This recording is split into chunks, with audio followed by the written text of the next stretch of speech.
guys, welcome back to my channel. Today I have this video just to show you guys my new hair color. I'm so excited. So basically I got darker roots, so it's like a darker violet blue, and it fades off to like more of an ombre, like a lighter shade. So I'm really happy with it, and I thought I want to do a makeup look to go with this kind of hair color just because it's more blue based. So you got to be careful about what certain colors and certain tones you're using on your lips and your eyes.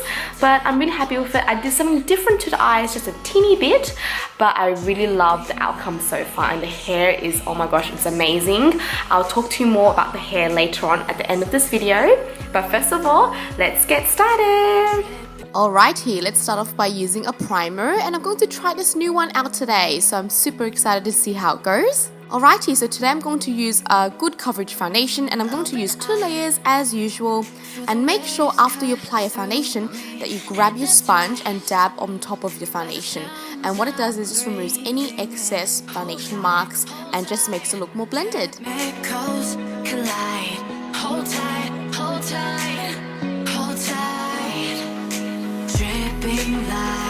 And now it's time to use a concealer and apply some underneath the eyes and anywhere on the face that needs color correction. So around the nose, or if you've got any pimples or redness or any sunspots that you want to conceal and perfect. Only you can make me move. You can make me move. And now it's time for the eyebrows. So you guys would have seen me do my eyebrows so many times now, so I'm not going to say too much, but let you watch it and see how I do it.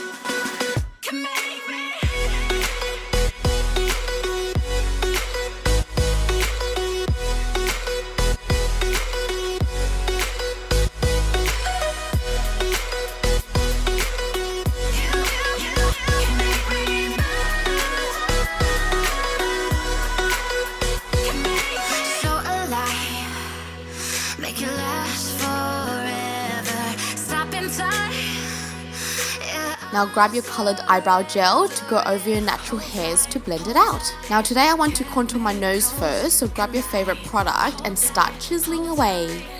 Hold tight, dripping lights, paint the skies, all because of you. Dripping lights, Then afterwards, don't forget to highlight the bridge of your nose and also your cupid's bow just to attract some light and make it look more sharp. Now you guys should know by now, but before you do your eyeshadow, you always must put some eyeshadow primer on those lids.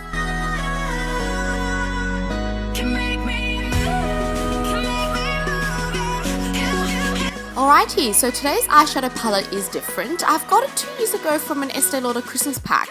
So unfortunately I don't know the name of the eyeshadow colors, but I love the formula and the texture is amazing. So let's start off by choosing a soft rosy pink eyeshadow, and that will go all over the eyelids starting from the inner corners.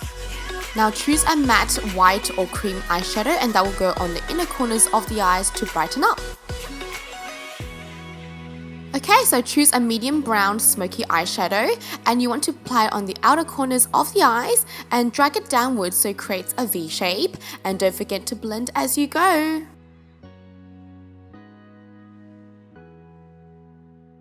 So now I'm going to choose a beautiful burgundy shadow and apply that on the middle part of your eyelids, and you want to do the same to the lower lash line, so it just connects it and brings it together.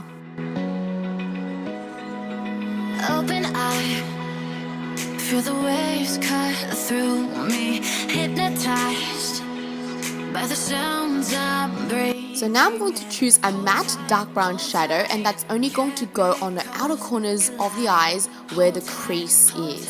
So basically we're going to highlight our eyelid crease and only do it halfway, so focusing on the outer corners just to give it more of a cat eye kind of shape and make it look more doll-like. Then you do the same to the lower lash line, but as you can see, I went a little bit lower and gave it a bit of a gap just to enlarge the eyes, but again, you stop halfway. Alrighty, so grab your favorite eyeliner pencil now and start drawing your upper lash line. And then what you want to do is you want to connect the lower lash line, but you drag the top line a little bit further downwards and start tracing that bottom shadow that we just created. And what it does, it just drops the eye down just a little but also enlarges it. Now grab your favorite liquid liner and start drawing your upper lash line, but this time don't do your wing too far out or too sharp, and just make it more softer and more natural.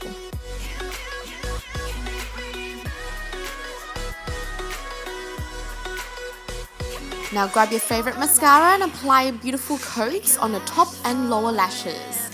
Stop in time. Yeah, I'm surrendering. Hold tight, chemicals collide. Hold tight, hold tight, hold tight. Dripping lights. Now it's time to dress those eyes. So grab your favorite falsies and apply them over the top lash line only, and that will just enlarge the eyes more and just make it complete.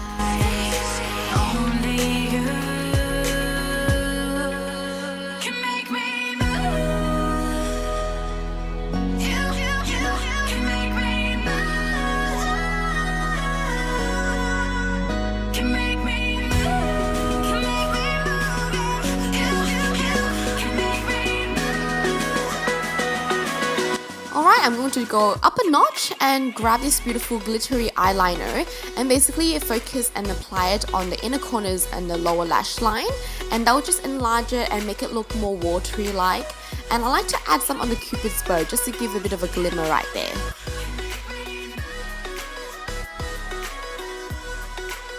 Okay, so it's time to chisel those cheekbones. So apply your favorite contour powder and just apply it on the cheekbones just to make it look more sharp, and then you can grab a beautiful natural blush to go with it. And you don't want to go for a strong blush just because for this look I wanted to tone it down a bit but still have something on my face. Alright, so today I'm going to use two different highlight powders just to mix and match it, and don't forget to apply some on the tips of your nose and on your Cupid's bow for a beautiful glow all over. Okay, so now it's time to line those lips. So today I feel like using a mauvey rosy tone, and I feel like that goes with the purple hair really nicely. So I'm going to overdraw my lips as usual and just perk up the Cupid's bow because I like it pointy right there. So just colour your whole lip in.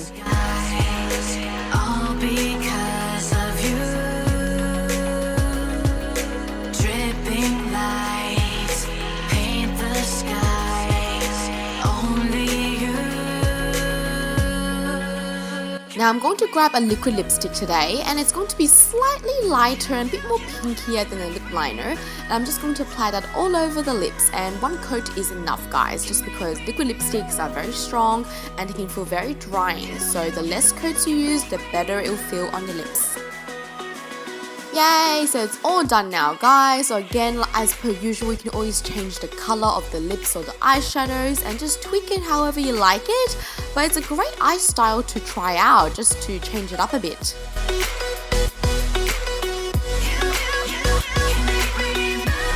Ta-da! So this is a finished look.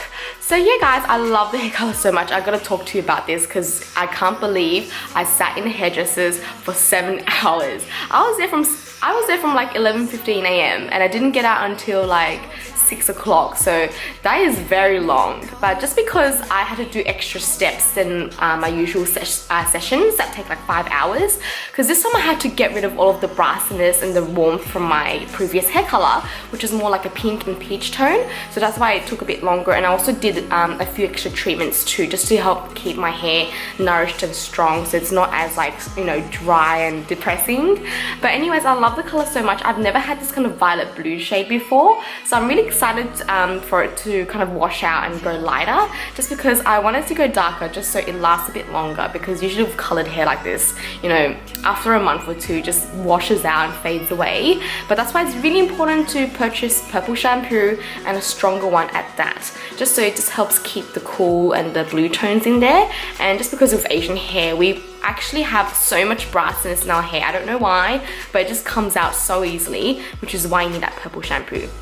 But yeah, I really like it. I touched up my roots, but I think I might just stop bleaching my hair now. It's not good for you just because, you know, your hair falls out. And for me personally, I react so badly to bleach. Like, my skin was all red and blotchy from the bleach session, and I started sweating, I started getting a headache, I felt nauseous, and I gotta know if like people are, you know, experience the same pain as I do, because I react so badly to it. And some people are so lucky, like they just sit through it all and not even feel a thing. But for me, it was like the longest and most painful like 15 to 30 minutes of my life. Like, I almost would say that it could be as unbearable as like getting a tattoo done, and like, you know, I got my back done and that was really painful as well. So I would say for me that my pain tolerance is so low. I'm such a chicken. But anyways, I think maybe in my next session I might just stop bleaching it, just because I want to be able to still have hair when I'm older. So I might just keep my roots and you know, let it grow and let it go black, and then maybe I might just do like an ombre kind of style. So keep the bleach and keep the color down there, but then still have the black up here.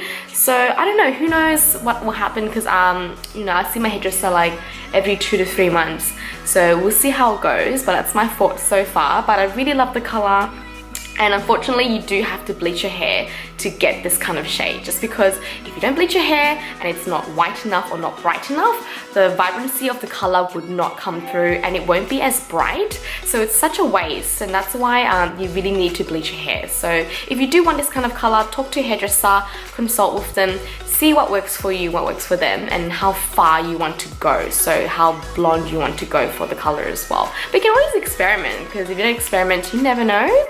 But anyways guys, thank you so much for watching, and I'll see you in my next video. Bye!